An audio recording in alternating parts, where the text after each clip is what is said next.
Linda ini ada sangkut pautnya.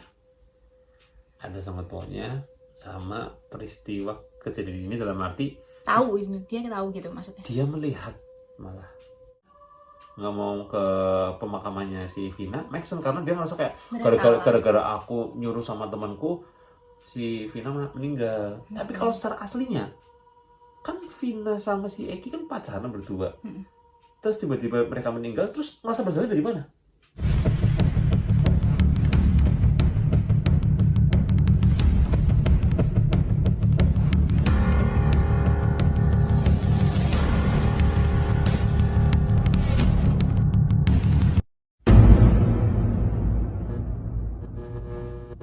Halo Sobat Horor, kembali lagi bersama saya, Steven Evander.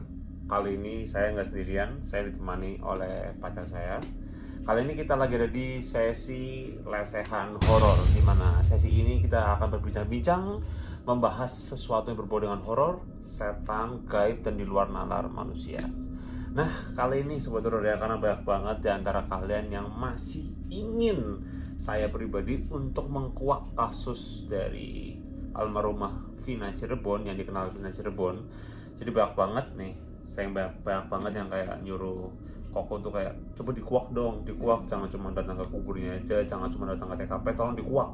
Siapa nih penyebabnya, pelakunya ini siapa gitu kan.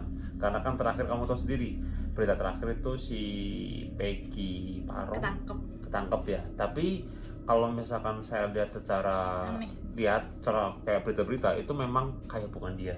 Aneh sih, aku juga kayak memang ada orang lain yang memang suruhan, kayak kambing hitam gitu loh kalau orang lihat gitu. Nah, tetapi gini, untuk di video kali ini kalau kita cuma membahas tentang berita kayak biasa aja, kayak ya ini cuma baca berita doang juga bisa gitu. Nah, nanti di sini kan apa gunanya ini? Gunanya pacar saya. Apa gunanya pacar saya ini adalah dia akan melihat secara kacamata orang awam. Nah, kalau saya pribadi, saya akan melihat nanti secara kacamata spiritual, karena saya juga melihat dan menerawang ya, bahasa alainya itu menerawang, atau bahasa orang haters tuh terawang lah gitu, untuk melihat secara itu siapa sebenarnya kira-kira sosok yang memang pelakunya. Karena memang ada beberapa sosok akhir-akhir ini yang coba untuk bisik-bisikin Koko, entah itu sosok Vina atau bukan, atau sosok Eki atau pacar dari almarhum Vina ya, almarhum juga.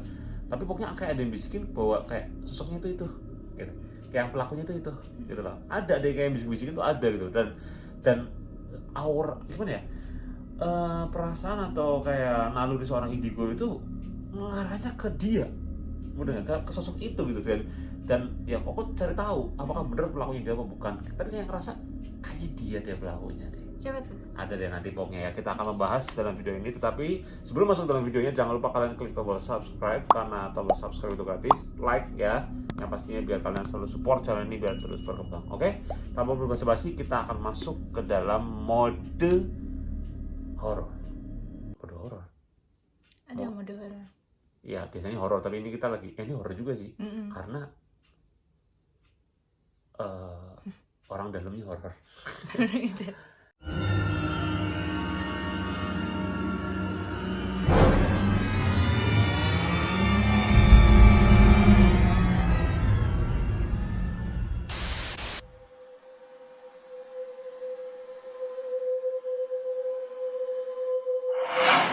Oke, Sobat Horor, nah kita akan coba melihat dulu dari sudut pandang orang awam ya, tentang kasus Vina Cirebon ini seperti apa. Nah, saya ingin coba, menurut kamu ini kasus ini seperti apa sih kejanggalannya, dan sekarang ini sampai tahap seperti apa coba, dan siapa menurut kamu pelaku utamanya ini siapa, dan kenapa kok sampai nggak ketangkep gitu loh. Kalau orang bilang tuh polisi menemukan teroris tuh gampang, tapi kok menemukan aneh dia ya, susah. kayak harus 8 Aneh tahun. Iya. Coba gimana? Yang aneh itu kok tiba-tiba viral terus langsung si Egi-nya itu ketangkep. Kenapa nggak dari lama-lama ketangkep? Kenapa harus nunggu viral dulu? Kenapa harus nunggu 8 tahun baru ketangkep? Terus yang janggal itu yang ketangkep siapa? Peggy ya? Peggy-nya tuh kan si Egi yang fotonya lama itu kan kupingnya di ini ya, dikasihin ya piercing besar. Nah terus yang ketangkep Peggy-nya tuh kupingnya kayak normal aja, nggak ada apa ya, kan harusnya kalau misalnya besar gitu tutupnya bakal terlalu rapet ya. Nggak bakal rapet. Loh, kayak emang si Peggy Parong tuh rapet nih, ada gambarnya. Mana ya? Nih. Tuh rapet kan? Kayak nggak ada apa-apa. Oh iya. Nih kan kakakku kan ini kan di piercing juga. Iya. Nggak segede si Egi yang dulu Loh, itu. bentar. Tapi tuh nggak bisa rapet, bener-bener kayak ada bolongan. Tapi itu gede emang gitu. kelihatan kayak rapet ya? Ini kayak rapet. Oke. Ini rapet sih ini. Nih. Oke. Ini ada telinganya. Dan memang juga katanya itu usumnya usut itu tuh kayak ya yang tadi Koko bilang itu cuma kambing hitam, cuma suruhan doang. Dan terus ada lagi aku nemu di Twitter, katanya pokoknya ada grup Telegram gitu, namanya Kawal Kasus Vina. Iya. Nah terus ada yang komen di situ, ngekomenin si Peggy-nya yang ketangkep itu, katanya itu Kang bakso langganan aku di Bandung Palem Raya. Heran pantes akhir-akhir ini tuh dia nggak jualan, ternyata dijadiin kambing hitam. Namanya tuh serius? namanya Bang Mahmud, umur 35 Loh, soalnya ada yang 38. bilang itu kuli bangunan, ini kok Kang bakso? Enggak, maksudnya yang aslinya. Yang aslinya. Iya, yang selama di penjara kan? Iya. Itu ada yang bilang itu kuli bangunan. Nah, ini si grup Telegram ini bilang si ini nih. Kang bakso. Itu katanya tukang bakso langganannya dia di Jalan Bandung Palem Raya. Oke, terus Namanya Bang Mahmud. orangnya baik. Gue dengar dia dibikinin Identitas Egi. What? Polisi ini licik guys, konspirasinya sih gitu. Oke. Jadi ada yang bilang dia tukang bakso, ada yang bilang dulunya tukang bangunan. Oke, iya. Aku malah nggak tahu yang tukang bangunan. Aku taunya Kuli bangunan katanya. Oh iya, gitu. itu. Oke. Tapi katanya ditangkapnya ini bukan di Cirebon. Di Bandung di kan? Bandung kan? Iya. Iya. Tapi ini banyak banget reporter, banyak media-media yang datengin ke yang di Cirebon. Tapi itu Cirebon tuh katanya di desa apa itu, di rumah neneknya katanya. Di rumah neneknya. Dan memang banyak yang bilang kejanggalan bahwa yang ditangkap ini bukan sosok Egi, otak dari semua ini. Kalau itu aku setuju, kayak aneh. Iya, benar. Kenapa harus nunggu 8 tahun? Kenapa nunggu harus viral terus tiba-tiba ketangkep? Karena pada saat itu di tahun 2016 kasus ini tuh ketutup sama kasus Heri Cangkul apa gitu yang itu kayak wah yang pelecehan juga gitu, kayak tiba-tiba tutup gitu loh. Ya kita kalau konspirasinya ya tutup karena memang sudah ada yang mau nutup, kayak biar gitulah. Dan pada tahun 2016 juga pun media juga nggak terlalu se-eksis ini sekarang gitu loh, gampang hilangnya juga di situ kan. Dan kayak gitu. Terus apa lagi yang menurutku ini tuh mirip-mirip kayak kasusnya Ferdy Sambo. Soalnya kan Ferdy Sambo kan polisi kan, dia jabatannya tinggi, terus ditutup-tutupi. Apalagi ini ditutup-tutupi. Terus kan katanya si almarhumah Vina kan ada salah satu yang anaknya itu anaknya polisi. Bisa aja anaknya polisi ini jabatannya tinggi kayak Ferdy Sambo. Si Egi kan? Egi itu anaknya polisi. Oh, itu. Tapi dia ya katanya dia ada yang bilang gini, Egi itu anaknya polisi. Anaknya polisi, Egi, tapi yang jabatan tinggi, jenderal katanya. Terus kok dia bilang Egi tukang bakso? Nah, di situ. Aneh ya? Aneh. Di situ ada sesuatu. Tapi ada yang bilang lagi, si Egi atau tukang polisi yang anak polisi itu katanya lagi nyamar jadi ini. Iya, itu. Jadi kambing hitamnya itu kan. Bukan, Egi yang asli. Oh, nyamar. Ya, ibaratkan dia tuh memalsukan identitas jadi tukang bakso. Nah, gitu. Jadi kayak konspirasi di mana-mana, jadi kayak bingung gitu loh. Katanya, Allah mengkelabui apa. Jadi kayak memang ini sebuah konspirasi ini. Dan memang apa ya, kuncinya itu sebenarnya satu. Nanti deh di ending deh. Terus gimana lagi? Kamu ngerasa kejanggalannya di mana lagi di sini? Kejanggalannya itu kan kok bisa ya seorang saya, kalau yang ketangkep si Peggy yang ini, yang tukang bakso ini, kok dia bisa menyembunyikan diri selama 8 tahun.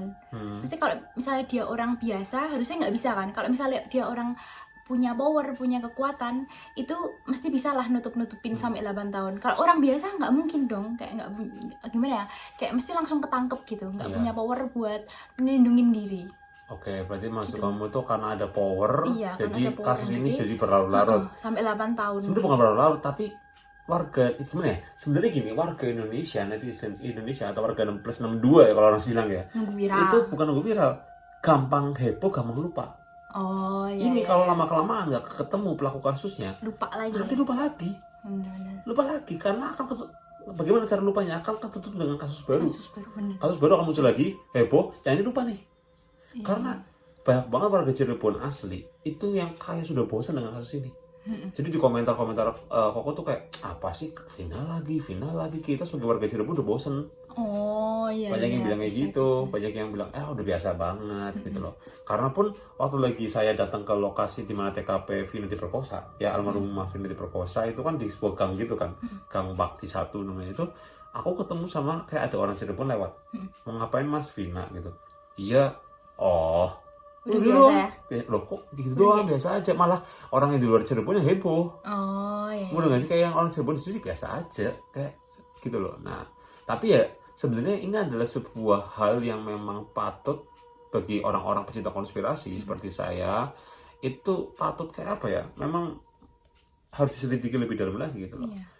Udah kamu gitu aja atau mungkin kamu ada tambahan lagi yang kamu menurut kamu janggal itu di mana? Yang kita nanti aku bakal langsung bukan nge-skakmat tapi aku bakal kayak ngasih tahu di menurut segi spiritual nanti gimana? Oke, sebenarnya aku baca-baca juga kalau misalnya ada konspirasi kayak ada cinta segi 4 atau segi 3. Segi 4. Segi 4 ya. Segi 4 Pokoknya maksudnya ada masalah Oh, percintaan gitu lah konspirasinya. Oke. Kayak kan si Vina ini pacarnya Eki kan. Eki. Nah terus si Eki ini suka sama Vina. Nah si Linda itu suka sama si Eki. Kan ya kayak segi 4 gitu. Oke. Eki. Si Linda, Oh, Linda, sahabatnya iya. sahabatnya Vina itu suka sama Eki, tapi Ekinya suka sama Oke. Ekinya suka sama Vina. Oke. Itu menurut kamu gitu ya? Mm-mm. Memang banyak ada juga yang bilang Konspirasi gitu. orang-orang Karena juga. banyak banget yang cocok-cocokologi di sini tuh di Indonesia itu dengan hal-hal seperti yang cocokologi ini memang sangat wajar. Apalagi ya makanya cepet ngaku gitu loh, siapa itu pelakunya malah lain-lain terus daripada kita malah timbul hal yang lain-lain mending cepet ngaku. Dan juga ada katanya Linda yang kesurupan Vina itu bohongan. Oh, nggak percaya aku. Hah? Itu aku nggak Oke, percaya. nanti kita akan coba bahas secara spiritual ya. Karena kan ini udah masuk ke segi-segi korin ya. Kita berbicara tentang korin karena bagianku adalah bagian horor nih. Bukan horor ya, bagian gaib lah ya. Oke, cuma itu aja. Kalau menurutnya Kak Irfan, si Lindanya itu beneran kesurupan nggak? Dilihat dari Iya. bentuk-bentukan. Nanti kan dibilangin nanti kalau sudah masuk iya. masuk ke Oke, udah selesai. udah. Oke, itu menurut sudut pandang orang awam yang dibicarakan oleh pacar saya bahwa memang dia banyak sekali kejanggalan bahwa yang ditangkap Peggy Parang itu bukan Eki yang dimaksud atau akar dari kasus ini, dan memang seorang sosok Eki itu katanya dari geng motor Moonrakers namanya. Kalau yang Eki itu dari geng motor XTC. XTC. Ada yang bilang gitu karena mereka berdua ini geng motor yang emang rival dari dulu, kayak bebuyutan lah. Oh ini aku nemu di Twitter kayak foto ada ini Vina kan? Vina bukan? Kurang tahu kenapa memang. Itu XTC. Iya katanya kayak si Vina nih viral foto jadul keberadaan pelaku Peggy bersama Vina dan Eki. Ini Vina bukan sih? Kurang tahu. Karena emang sebenarnya si almarhumah Vina sendiri memang circle-nya emang circle gini juga, kayak ada hubungannya sama geng motor gitu mungkin kayak soalnya kan pacarnya Vina si Eki kan itu kan geng motor. Jadi ya mesti ada sangkut pautnya sama mungkin ya Moonrakers sama XTC. Tapi ya kita nggak tahu kebenaran seperti apa karena ini nggak kembali lagi ini adalah sebuah cocokologi. Konspirasi. Oh ya, warga Indonesia cocok-cocokan dan akhirnya menjadi seperti ini ya. Kenapa warga Indonesia cocok-cocokan ya? Karena ya kelamaan ini pelaku nggak mau ngaku, nggak ketangkep. Aku bingung juga sama polisi gimana gitunya. Cuma ya udahlah. Oke, itu menurut sudut pandang orang awam ya tadi yang saya berbicarakan. Oke, kita akan membicarakan tentang sudut pandang pergaiban atau spiritual.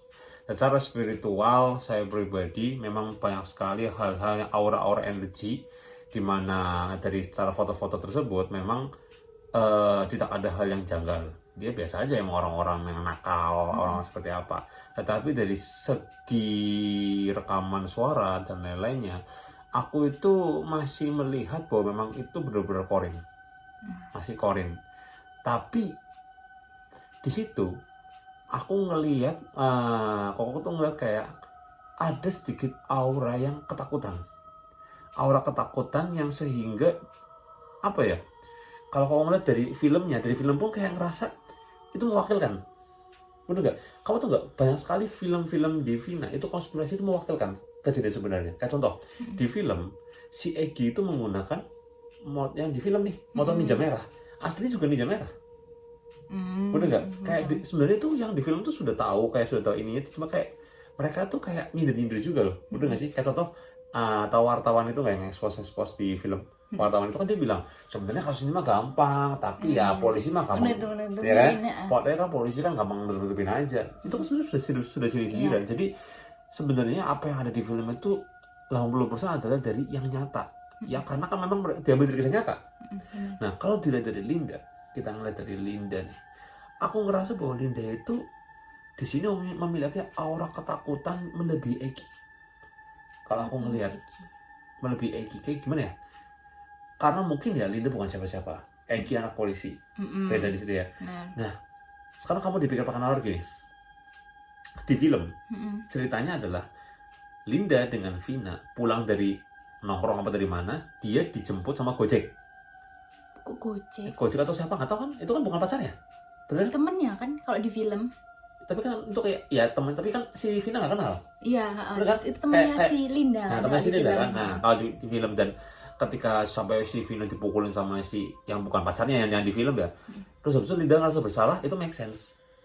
Karena Linda ngerasa bahwa itu gara-gara aku nyuruh Vina sama temanku mati dia, meninggal dia. Nah, tapi ingat nggak yang apa si tukang nasi goreng nggak sih tiba-tiba wajannya itu jatuh. Terus habis itu si Linda kan bilangan kayak kok kita naik ojek aja yuk, soalnya aku punya firasat gak enak nih gara-gara itu. Si wajannya jatuh, itu kayaknya si Egi-nya di ceritanya yang di filmnya, Egi-nya itu nyenggol wajannya gitu loh. Terus habis itu kayak si Linda lihat, terus dia kayak punya perasaan gak enak, terus sempet nyuruh si Vina sama dia naik ojek aja pulang. Oke. Gitu. Itu kalau menurut kamu ya. Sudut pandang orang awam lagi. Ini kan masuk sudut itu pandang film, itu iya, kan sudut pandang saya. Okay. Jadi kayak gitu ya. Maksudnya kita kembali lagi nih. Itu kan yang konspirasi lagi, itu cocok-cocok lagi kan. Tapi kalau yang menurut saya pribadi, Linda ini ada sangkut pautnya. Ada sangkut pautnya sama peristiwa kejadian ini, dalam arti tahu ini, dia tahu gitu maksudnya. Dia melihat malah. Karena gini, aku ngerasa pas lagi Koko lagi di TKP kejadian di mana almarhumah Vina diperkosa, si Eki dibunuh di situ. Aku ngerasa seperti kayak ada sosok, ada suara yang memberitahu bahwa ada seseorang yang kalian gak duga-duga ini ada sangkut pautnya. Gitu loh, bener gak? Jadi Linda itu sebenarnya udah tahu kalau misalnya rencananya itu Linda udah tahu gitu maksudnya. Mungkin bisa dibilang gitu, bisa dibilang enggak, tapi intinya Linda itu ada di lokasi. Cuma sebagai pengamat ngelihat dari jauh atau kayak sekarang kalau dibilang pengamat, kamu ngelihat teman kamu begitu terus kamu diem aja? Aku bakal bilang ke warga lah. Kayak, tapi kalau dia diem aja berarti apa dong?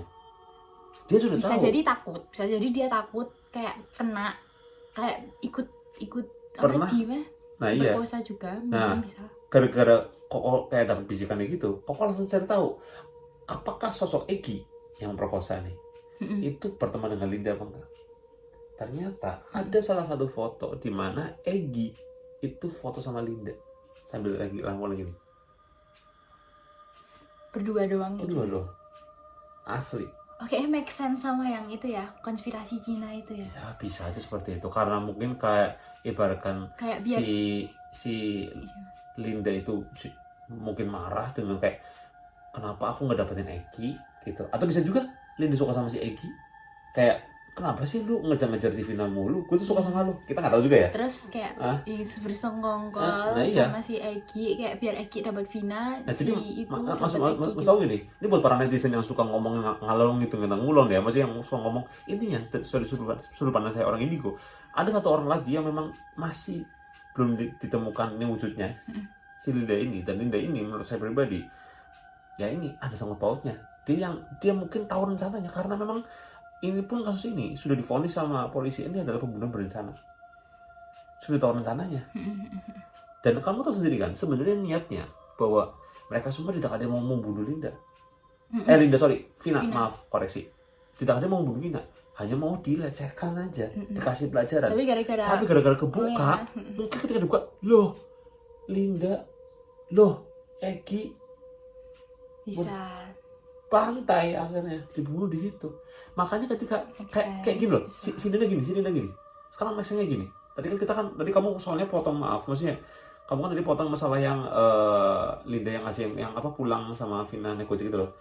Itu kalau secara film make sense karena misalkan si Linda itu nggak mau kemana, nggak mau ke pemakamannya si Vina, make sense karena dia ngerasa kayak gara-gara aku nyuruh sama temanku si Vina meninggal. Tapi kalau secara aslinya kan Vina sama si Eki kan pacaran berdua. Terus tiba-tiba mereka meninggal, terus merasa bersalah dari mana? Kalau nggak dia ada dalam rencana itu, udah nggak? Nah, udah nggak maksudnya? boleh sangkal ini. Udah dulu, tapi udah nggak? Mudang wah. Kenapa Linda itu ngerasa bersalah, padahal dia nggak ngapa-ngapain. Iya. Kalau nggak ngapa-ngapain harusnya nggak bersalah dong datang ke kuburan. Nah gitu. iya gitu. Dan secara langsung ini ya, secara gaib, aku ngerasa kayak dia bisikin aku, Linda. Kayak ada yang ngomong secara gaib tuh kayak Linda. Makanya kok cari tahu. Ternyata Linda sama si Vina ini tidak berteman dekat. Dia itu baru kenal. Ibaratnya belum, maksudnya baru kenal bukan sebulan 2 bulan ya. Ya ini ya belum kenal lama. Tapi di film kayak temen. Ya gitu. Tapi kayak banyak yang ngomong bahwa itu memang Linda sama si Vina ini belum kenal lama. Kayak cuma baru teman nih biasa, cuma belum kenal lama. Kayak gitu. Kenapa mau sangkal apa? Kan Kak Iwan percaya kalau yang masuk ke Linda itu kan korinnya si Vina kan. Iya itu. Nah, tapi waktu si Vinanya tuh masuk ke Linda, dia tuh nggak bilang loh kayak kalau misalnya si Linda ada di situ, terus waktu si Vina kebuka matanya terus ngeliat Linda, harusnya waktu si korinnya Vina masuk ke Linda, itu harusnya bilang Linda ada di situ juga. Aku ngeliat, harusnya bilang gitu kan. Mudeng. Kayak kan dia nyebutin nih ada 11 orang, ini Eki, ini tahu nih semuanya. Harusnya dia nyebutin Vina dong. Iya. Kan di situ korinnya nggak nyebutin apa-apa. Nah itu maka dari itu dengan cocokologi seperti ini, kayak yang tadi barusan kau ngomong bahwa Linda ada sangkut pautnya. Makanya ada orang yang nggak percaya bahwa itu bukan korin dari Vina. Itu ketakutan Linda sendiri daripada dia di penjara. Dia pura-pura kesurupan dan dia ngomong dalangnya Egi. Bukan saya, dia nggak ngomong dia sendiri, bener nggak? Bener nggak? Karena sekarang kalau orang ketakutan mau ngapain? Dia mau nih, kesurupan aja lah. Bener nggak? Soalnya dia juga nggak ada backupan polisi mungkin ya. Nah kayak gitu, kan dia pura-pura kesurupan sehingga dia langsung ngomong, gitu dalangnya. Padahal kita nggak tahu dalangnya Linda. Yang manas-manasin Egi Linda. Bisa gitu. Tapi katanya juga Egi dan lainnya itu dalam pengaruh alkohol. Oh iya, itu fakta nggak sih? Soalnya waktu ketangkep yang itu loh, film nggak diwawancarain, yang keluarga diwawancarain. Yang di podcast apa? Denis Margo. Itu kan waktu polisinya datang ke sana kan ada banyak itu nggak sih minuman gitu. Iya. Ya pokoknya seperti itu sebetulnya ya. Jadi mau yang lagi? Apalagi? Kan bisa aja dia pura-pura, si Lindanya pura-pura jadi kesurupan gitu kan. Nah tapi waktu kesurupan itu bener-bener mirip sama Vina, kayak suaranya, nangisnya. Keluarganya aja udah kayak ngeklaim, bapaknya aja udah ngeklaim. Itu gimana menurut Kak Ivan? Masa dia beneran pura-pura? Padahal kayak katanya senangisnya, suaranya, nadanya. Terus juga ini yang ibunya Vina itu kan di Malaysia. Terus baru boleh pulang kayak setelah 40 hari. Oh tahu ya, tiba-tiba kok tahu gitu ya? Kayak apa kok dia bisa tahu si mamahnya Vina itu datang ke Indonesia padahal orang-orang pada nggak tahu. Oke. Gitu kan? Oke, jadi itu makanya di sini tuh banyak sekali konspirasi yang kita bisa percaya apa nggak percaya, semua tergantung kepercayaan kita juga kan di sini kan. Tapi kita balik lagi bahwa memang saya pribadi ketika memang dengar korin tersebut tuh kayak aku juga merinding. Iya, karena, aku merinding. Kenapa juga. merinding? Karena sugesti kita udah percaya. Iya, aku percaya. Nah, karena percaya jadi merinding di situ kan. Jadi kayak di sini memang ada banyak sekali kejanggalan-kejanggalan terjadi. Tetapi kenapa aku nggak tahu bisikan yang disebut kayak ada yang tertuju ke Linda, kayak ada suara ketika di sana tuh kayak ngomong Linda, entah Linda pelakunya atau aku harus tahu kayak tentang Linda itu seperti apa. Aku antara dua itu. Jadi yang bisikin koko tuh kan kayak bisikin secara gitu tuh kayak Linda. Oke. Antara ini dikasih tahu Linda pelakunya atau aku disuruh fokus Linda itu gimana? Karena Linda itu ngilang. Karena juga ditemukan ada yang bilang kayak nyampaikan, kamu tahu kekuatan netizen nih, Linda itu jadi maaf wanita yang kayak gitulah. Oh iya. Ya katanya ada yang bilang dari Brebes, ada yang bilang dari Jakarta, nggak tahu. Pokoknya jadi gitu. Nggak search aku. Jadi kayak gitu, katanya jadi kayak wanita LC atau apalah katanya gitu. Ada yang bilang gitu juga. Jadi kayak emang campur aduk, kita nggak tahu. Pokoknya kalau menurut aku pribadi nih Sobat Horor ya, ditanya seperti apa. Kuncinya itu cuma di Linda. Udah, kita nggak usah nyari Egi yang katanya anak polisi. Cari Linda. Linda itu orang biasa, dia bukan anak polisi apa-apa. Linda cari Linda ya, itu ditanya di krok di Linda di situ, udah selesai. Ya, bisa. Coba kasus ini selesai, cari Linda, jangan cari Egi. Ini kan juga lagi cari Linda kan media. Iya, makanya cari Linda ini cari, itu kuncinya di Linda. Karena kalau cari Egi nggak akan ketemu sampai kapanpun, karena dia di bawah perlindungan yang covernya itu gede gitu loh. Mau cari Egi sampai kapanpun nggak akan ketemu gitu loh. Jadi ya begitulah. Egi Parong atau apapun itu kita coba lihat nanti ya. Kalau menurut aku ya dia bukan Egi. Yeah. Kamu juga menurut kamu? Iya, itu bukan Egi. Oke. Karena banyak sekali kejanggalan-kejanggalan di situ. Kayak segampang itukah atau gimana? Ini kayak nangkap anak polisi itu kayak nggak segampang itu gitu loh. Dan banyak sekali cincin yang berbeda di situ. Oke, paling gitu Sobat Horor ya. Untuk video kali ini saya melihat dari sudut pandang goib apa yang terjadi dari saya, yang ketika saya di kuburannya si almarhum Vina, ketika saya ada di lokasi sana, saya memang mendapatkan bisikan seperti itu. Itu terserah kalian percaya apa enggak, tapi itu yang saya rasakan, itu yang saya dengar, dan itu yang saya alami. Dan saya lampiaskan di sini, saya obrolkan di sini secara apa adanya aja. Dan pacar saya ini kayak mengargumenkan dengan argumen dia yang bahwa wah dari berita-berita dia campurkan jadi satu. Jadi kalau kita memang ada salah kata, salah ucap ya kita mohon maaf ya, karena kita hanya manusia biasa yang banyak berdosa. Oke? Tetapi jangan sampai kita punya kelakuan seperti si Egi. Real. EB aku nyebutnya. Apa? Egi Bencong. Karena dia sembunyi kan di situ kan. Oke, Sobat Horor, gitu aja untuk video kali ini. Saya Stephanie Vander, pamit undur diri. Kamu nyebut nama? Saya Bella Caroline, pamit undur diri. Ada IG-nya nggak? Ada. Mana? Di sini. Wih, asik. Ntar muncul. Nanti editor jangan diedit ya. Dieditnya mukanya dia gini. Enggak. Kacau. Oke, Sobat Horor, gitu aja untuk video kali ini. Sampai ketemu di video berikutnya. Jangan lupa like sebaik-baiknya dan komentar apapun itu. Hate comment, no problem, karena udah biasa sama hate comment. Oke? See you on the next video. Salam pasukan Sobat Horor. Bye. Di sini, taruh di sini. Di sini mukanya di. Enggak. Kacau.